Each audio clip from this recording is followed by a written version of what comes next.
C'est bien de vous voir tous ici aujourd'hui. Avant de parler du cessez-le-feu avec l'Iran, j'ai une brève mise à jour de la part de la Première Dame des États-Unis. Hier, cela a marqué la première condamnation en vertu de la loi Take It Down, une législation historique pour laquelle la Première Dame Melania Trump a joué un rôle fondamental dans son adoption, protégeant les victimes d'images sexuellement explicites générées par l'IA sans consentement, de harcèlement en ligne et de menaces de violence.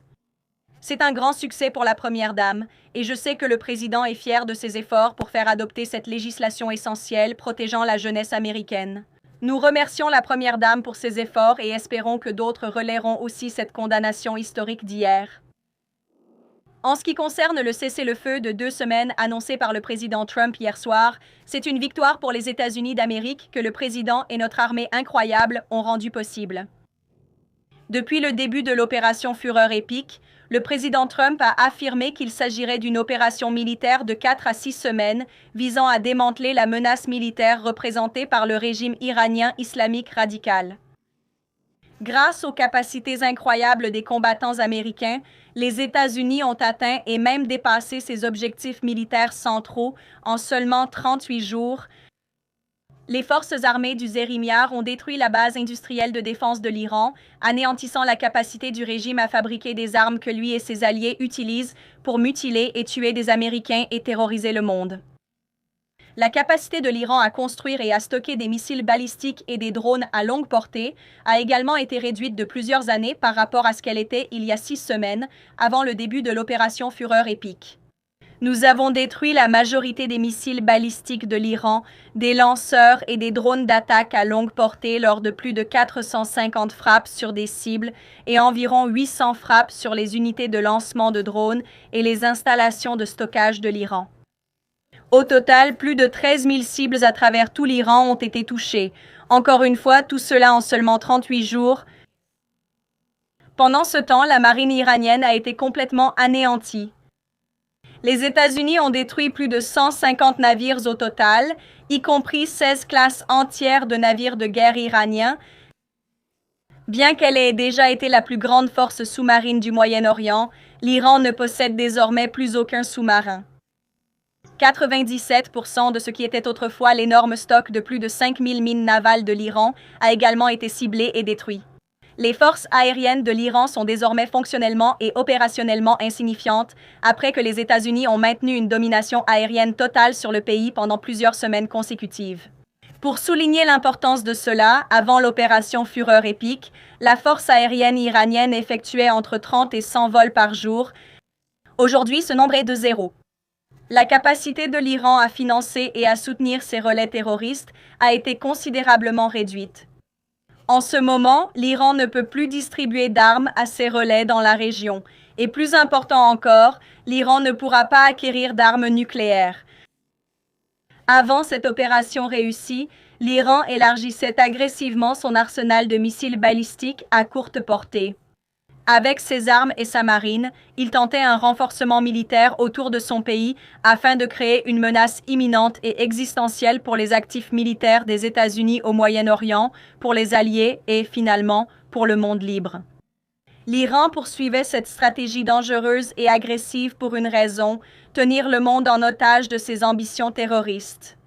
Les Iraniens ont l'intention d'utiliser leur capacité accrue comme un bouclier pour atteindre leur objectif final, construire des bombes nucléaires en interne.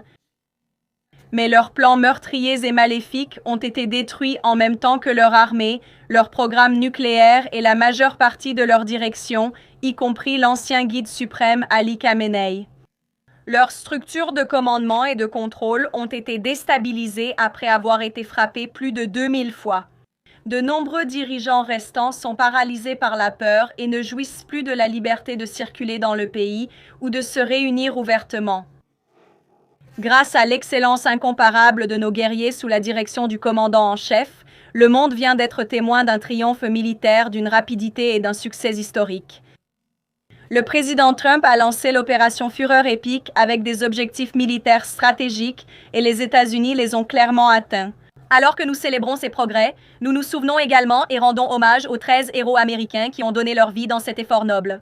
Je sais que le président Trump et notre grande nation honorent leur sacrifice suprême et nous ne les oublierons jamais. Que Dieu bénisse leur famille.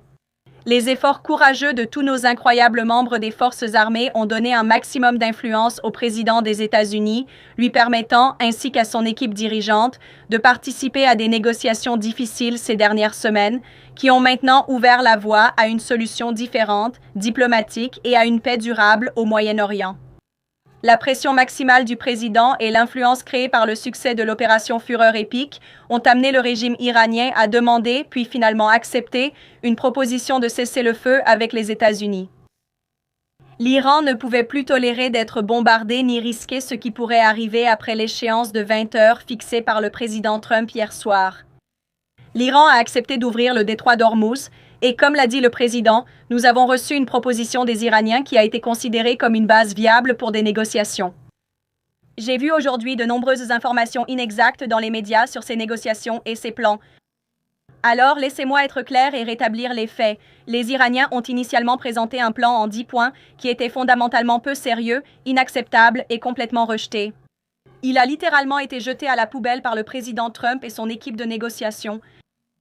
De nombreux médias dans cette salle ont faussement rapporté que cela serait acceptable pour les États-Unis, et c'est faux. Avec l'échéance du président approchant rapidement et les forces armées des États-Unis anéantissant complètement l'Iran à chaque heure qui passait, le régime a reconnu la réalité à l'équipe de négociation. Ils ont présenté un plan plus raisonnable, totalement différent et condensé, au président et à son équipe. Le président Trump et son équipe ont déterminé que le nouveau plan modifié constituait une base viable pour négocier et l'aligner sur notre propre proposition en 15 points. Les lignes rouges du président, c'est-à-dire la fin du réenrichissement iranien en Iran, n'ont pas changé et le résultent. L'idée que le président Trump accepterait un jour une liste de souhaits iraniennes comme accord est complètement absurde. Le président ne signera qu'un accord servant au mieux les intérêts des États-Unis. Et lui et son équipe de négociation vont se concentrer sur cet effort au cours des 2 prochaines semaines, tant que le détroit d'Ormuz restera ouvert sans limitation ni retard. Ces négociations, exceptionnelles mais très sensibles et complexes, auront lieu à huis clos durant les 2 prochaines semaines. Je recommande vivement aux médias de ne pas diffuser de récits infondés. Ce que l'Iran dit publiquement ou transmet à vous tous dans la presse est très différent de ce qu'il communique aux États-Unis, au président et à son équipe en particulier. Ne sous-estimez jamais la capacité du président Trump à faire avancer avec succès les intérêts de l'Amérique et à négocier la paix. Le président Trump a un bilan éprouvé pour obtenir de bons accords au nom des États-Unis et du peuple américain, et il n'acceptera qu'un accord qui fasse passer l'Amérique d'abord. Je vais répondre à vos questions. Je sais que vous avez beaucoup aujourd'hui. Nous accueillons Shane Harris de la Mac Newsline. Merci d'être venu, Shane. Vous pouvez commencer? Oui, merci de m'avoir reçu, Caroline. J'ai 2 questions. Après l'annonce du cessez-le-feu, si cela marque la fin des hostilités en Iran, quel est le message du président au peuple américain concernant ce qui a été accompli pour le pays avec l'opération Epic Fury? Je pense avoir déjà abordé une grande partie de cela dans mes remarques initiales. Il y a 6 semaines, le président a regardé directement le peuple américain dans les yeux et a déclaré qu'il lançait cette opération pour éliminer la menace imminente représentée par l'Iran. Et cette menace a maintenant été en grande partie détruite. Leurs marines, leurs missiles, leurs bases industrielles de défense et leur projet de construire une bombe nucléaire ne seront plus autorisés grâce au succès remarquable de l'opération Fureur épique au cours des 38 derniers jours. Cela a été absolument accompli et nous entrons maintenant dans la prochaine phase de négociation pour définir certains détails importants. Et qui sait, pour servir de médiateur pour un accord apportant une paix durable au Moyen-Orient. Et quel message le président adresse-t-il aux personnes âgées américaines qui votent plus et peuvent influencer les prochaines élections de mi-mandat? Eh bien, le président aime nos aînés partout dans le pays. Et comme vous le savez, le président a promulgué l'année dernière la réduction d'impôt pour les familles actives, qui a considérablement réduit l'impôt sur les prestations de la sécurité sociale pour nos aînés. Avec la réduction d'impôt pour les familles actives, près de 90% des aînés ne paieront pas d'impôt sur les prestations de la sécurité sociale. Une victoire majeure pour les aînés, la classe moyenne et les familles de travailleurs, 0 impôt sur pourboire et heures supplémentaires. L'impôt sur le revenu est dû la semaine prochaine. Vous entendrez le président expliquer comment ces politiques sont profitées au peuple. Il se rendra la semaine prochaine dans le Nevada et en Arizona pour mettre en avant cette réalisation historique tout au long de la semaine. Merci d'être ici, Shane, Gabe. Les médias d'État iraniens affirment que l'Iran a fermé aujourd'hui le détroit d'Ormuz en réponse aux attaques israéliennes contre le Liban. Quelle est la réponse de la Maison-Blanche à cela? Vous avez cité de nombreux succès militaires, je comprends. Mais stratégiquement, comment le gouvernement soutient-il que l'Iran n'a pas plus d'influence économique maintenant qu'avant le début de tout cela? En ce qui concerne le premier reportage diffusé par les médias d'État iraniens, le président en a été informé avant que je ne monte à la tribune. C'est inacceptable et, encore une fois, ce qu'ils disent publiquement diffère de ce qu'ils disent en privé. Nous avons constaté une augmentation du trafic dans le détroit aujourd'hui et je réitère l'exigence du président selon laquelle le détroit d'Ormuz doit être rouvert immédiatement et en toute sécurité. C'est son attente et il a déjà été dit en privé que c'est ce qui doit se produire et que ces déclarations publiques sont fausses. Caroline, le président a menacé hier de la fin d'une civilisation si un accord de cessez-le-feu n'était pas conclu. Sachant que les dirigeants iraniens ont déjà dit auparavant « mort à l'Amérique », pourquoi serait-il approprié pour le président des États-Unis d'utiliser ce genre de langage en parlant de cibles civiles? Et le président se moquait-il de l'islam en terminant sa publication sur Truth Social ce week-end par « Loué soit Allah ». Cela ne risquerait-il pas d'antagoniser les alliés musulmans à travers le monde? Je comprends les questions sur la rhétorique du président, mais pour lui, seuls les résultats comptent. Et en fait, sa rhétorique très dure et son style de négociation ferme sont ce qui a conduit aux résultats que vous voyez tous aujourd'hui. L'Iran a reconnu publiquement hier soir qu'il souhaitait se cesser le feu avec les États-Unis parce qu'il ne pouvait plus tolérer les bombardements de nos puissantes et redoutables forces armées, en s'engageant à rouvrir le détroit d'Ormuz. Pour cela, le président les tiendra pour responsables et le gouvernement surveille la situation de près en temps réel. D'abord, le monde ne devrait-il pas prendre ces paroles au sérieux? Le monde doit respecter et écouter ces paroles en comprenant que le président s'intéresse toujours davantage aux résultats. Et ce sont les Iraniens qui ont reculé, pas le président Trump. Il a dit qu'il subirait de graves conséquences, comme vous l'avez décrit, jusqu'à la date limite de 20 heures s'il ne rouvrait pas le détroit d'Ormuz. Et qu'ont-ils fait hier soir? Ils ont accepté de rouvrir le détroit d'Ormuz. Le président Trump aimerait voir le Liban dans cet accord de paix, car les attaques israéliennes contre le Liban ont augmenté aujourd'hui, faisant des dizaines de victimes. Bien sûr, le Liban ne fait pas partie du cessez-le-feu. Cela a été communiqué à toutes les parties concernées. Le Premier ministre Netanyahou a déclaré hier son soutien au cessez-le-feu et aux efforts des États-Unis, et il a assuré au président qu'ils continueront à être des partenaires utiles au cours des 2 prochaines semaines. Existe-t-il toutefois une possibilité que le président souhaite voir le Liban inclus à une date ultérieure, étant donné qu'il semble causer ou potentiellement saper le cessez-le-feu au Liban? Encore une fois, je suis sûr que cela continuera d'être discuté entre le Premier ministre Netanyahou, les États-Unis, Israël et toutes les parties concernées. Mais pour l'instant, ils ne font pas partie de l'accord de cessez-le-feu. Jeff? Merci. Caroline. Les États-Unis participeront-ils à des négociations avec l'Iran à Islamabad vendredi? Je peux annoncer que le président enverra son équipe de négociation, dirigée par le vice-président J.D. Vance, l'envoyé spécial Witkoff et M. Kushner à Islamabad ce week-end. La première série de discussions aura lieu samedi matin, heure locale, et nous attendons avec impatience ces réunions en personne. Et quel rôle le président envisage-t-il pour les Himaïwa dans la surveillance et l'assistance du détroit d'Ormuz à l'avenir? Le président en a parlé plus tôt aujourd'hui. Nous allons continuer à surveiller cela de très près. Nous allons aider autant que possible, mais nous espérons que l'Iran s'en chargera et le président l'a clairement indiqué. Comme l'indique sa déclaration d'hier, le cessez-le-feu dépend de la réouverture sécurisée du détroit d'Ormuz. Cela a été décidé hier soir. Ce soir, nous savons que cela prend du temps, mais c'est ce que le président attend et il l'exigera de tous. Bien sûr, avec le blazer vert. Merci beaucoup. Bien sûr, puis devant toi. Mais Andrew, tu peux y aller, tu ne portes pas de vert. Ce blazer classique est très bien coupé.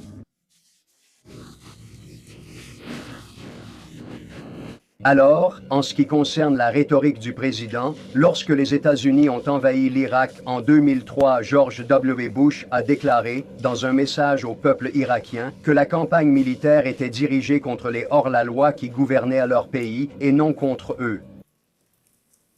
Hier, le président a menacé de détruire toute la civilisation de l'Iran, toute sa civilisation, pas seulement le gouvernement iranien, mais bien la civilisation iranienne et le peuple iranien. Les États-Unis ont été des leaders moraux pendant la majeure partie de leur histoire en menant des guerres contre d'autres gouvernements et non contre des civilisations. Comment le président peut-il affirmer que l'Amérique pourra un jour avoir une supériorité morale s'il menace de détruire des civilisations et ne présente pas les guerres comme des luttes contre d'autres gouvernements? Andrew, je pense que tu devrais observer les actions de ce président au cours des 6 dernières semaines, ainsi que celles de nos braves hommes et femmes des forces armées des États-Unis, qui ont essentiellement éliminé l'armée d'un régime islamique hors la loi, qui crie « Mort à l'Amérique » depuis 47 ans et qui a tué et mutilé des milliers de soldats américains au cours des 5 dernières décennies. Le président a, sans aucun doute, une supériorité morale sur le régime terroriste iranien et suggérer le contraire est franchement une insulte. Avec tout le respect que je vous dois, non. Avec tout le respect que je vous dois, Allez-y.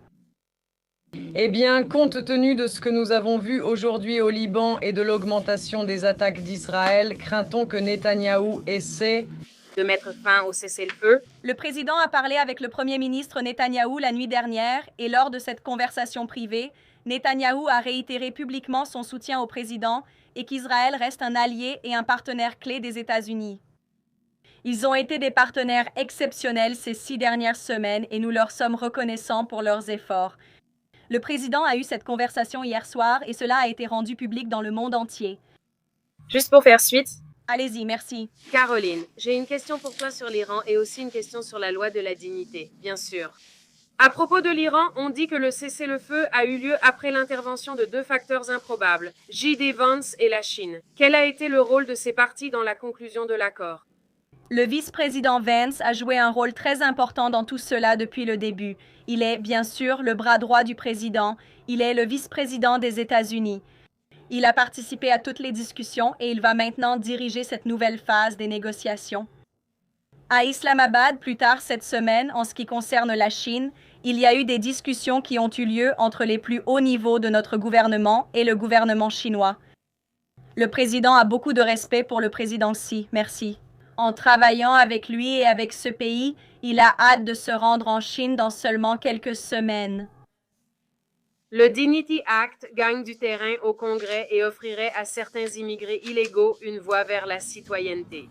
Quelle est la position de la Maison-Blanche sur cette législation et le président la signerait-il si elle arrivait sur son bureau? Honnêtement, je n'ai pas parlé au président de cette législation.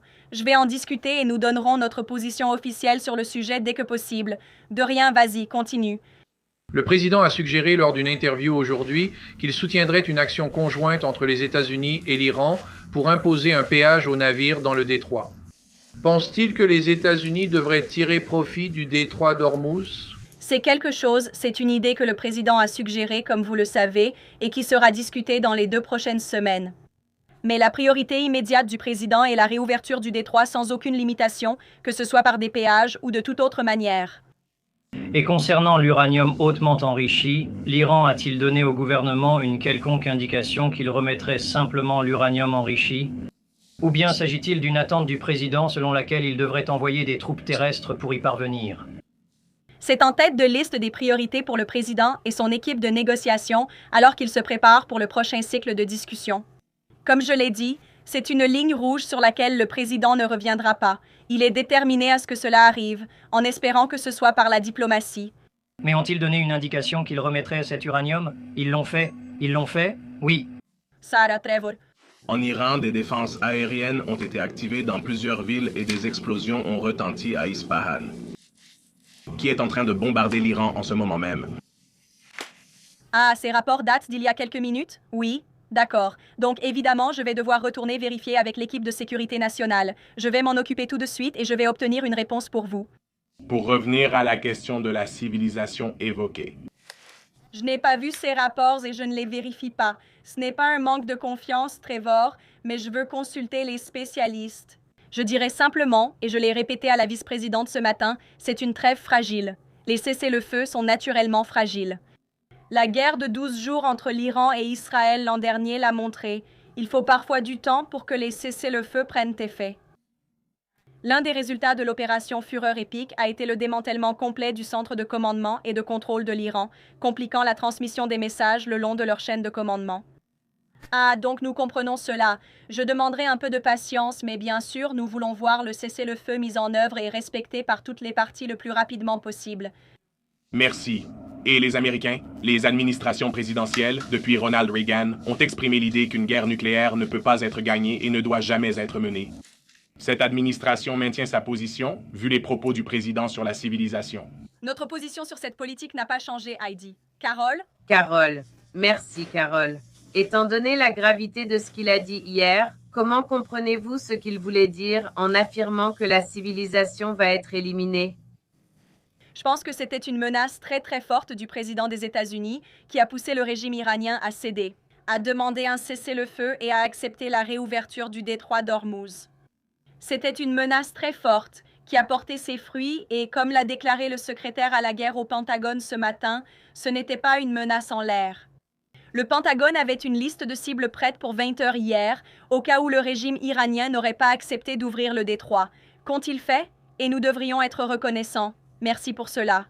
Je la considère comme un guide moral dans le monde, étant donné qu'il... Votre collègue Andrew a déjà posé cette même question auparavant et je la répète. Toute insinuation dans cette salle selon laquelle l'Iran aurait une supériorité morale sur les États-Unis est une insulte compte tenu des atrocités qu'ils ont commises, compte tenu des atrocités qu'ils ont commises contre notre peuple et nos forces armées au cours des 5 dernières décennies. John?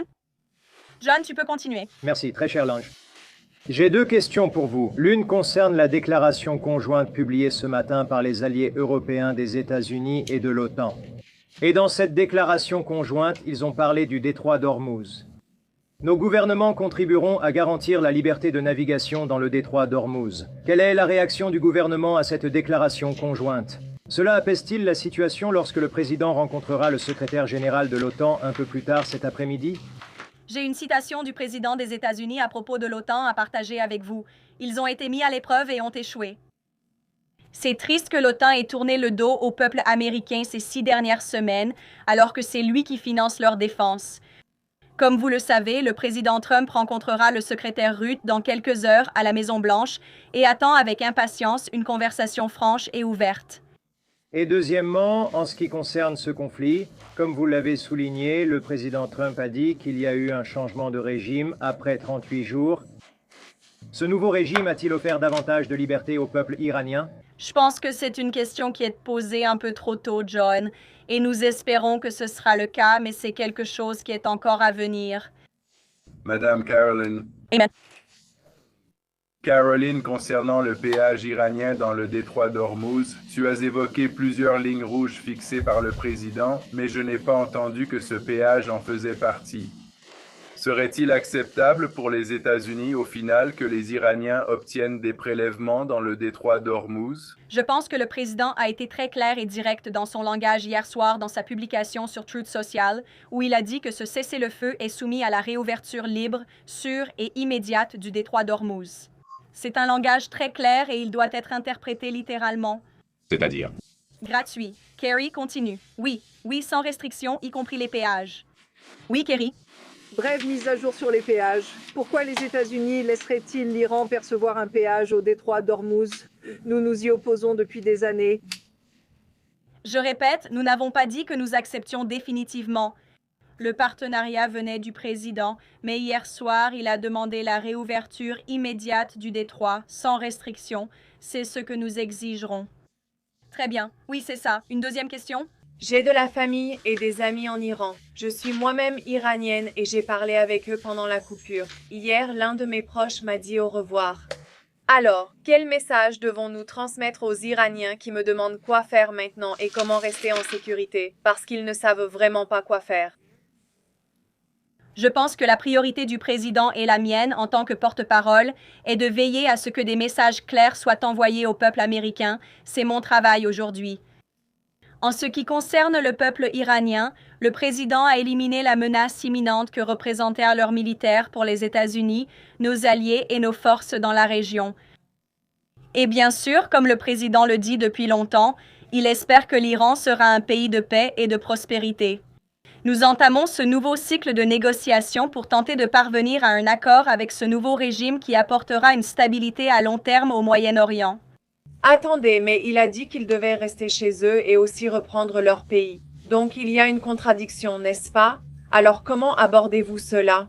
Nous entamons le prochain cycle de négociations avec les restes du régime et ceux avec qui nous discutons, dans le but d'une paix à long terme pour toute la région, y compris les Iraniens également. Caroline. En bleu, vous pouvez parler. Oui. Merci, Caroline.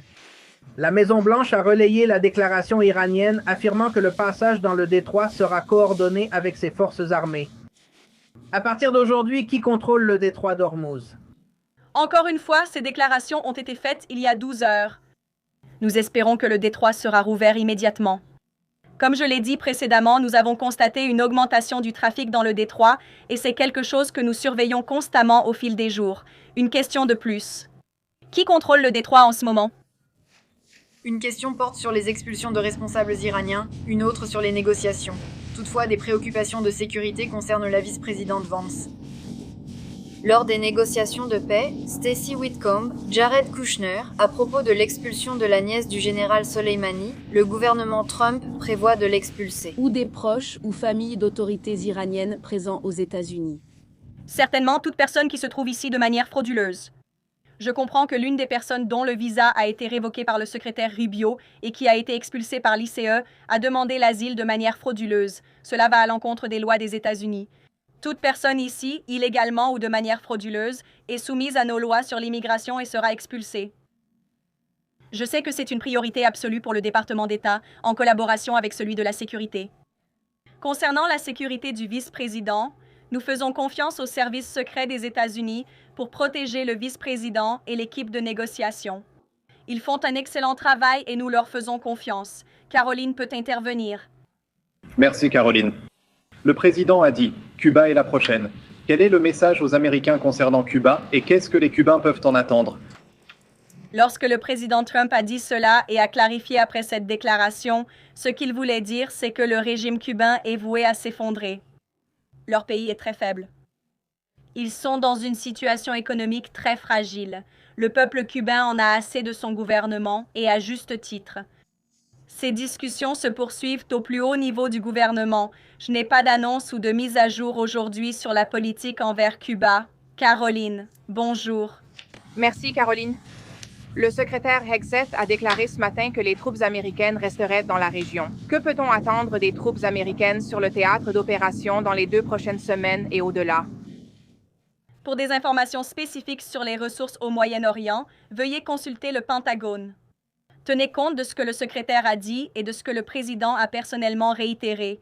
Nous ne déplacerons rien immédiatement. Il s'agit d'un cessez-le-feu de 2 semaines et nous pensons qu'à la fin, cela aboutira à un bon accord entre les États-Unis et l'Iran. Mais nous allons nous assurer que nos forces armées restent toujours prêtes. Commandant en chef, j'en voudrais quelques-unes de plus à l'arrière. Bien sûr, merci, merci, merci, mais moi, rien, je répondrai. Merci. À propos de l'OTAN, savez-vous si les États-Unis envisagent toujours de se retirer? Est-ce encore une possibilité réelle? Le président a déjà évoqué ce sujet et en parlera dans quelques heures avec le secrétaire général Ruti. Vous l'entendrez peut-être après cette réunion, dans l'après-midi. Merci à tous.